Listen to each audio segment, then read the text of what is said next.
Today's video will be a comparison. We're going to weigh in the ZM shell versus the DIY salute shell. And then I'm going to shoot the DIY salute shell tonight and see how it compares to the ZM shell. Let's weigh them up. Alright, here is DIY 54.1 grams. Let's see the ZM shell.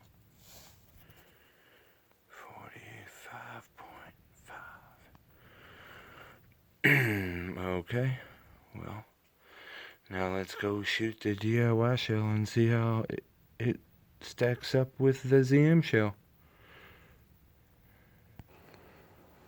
Okay, this is the DIY salute shell.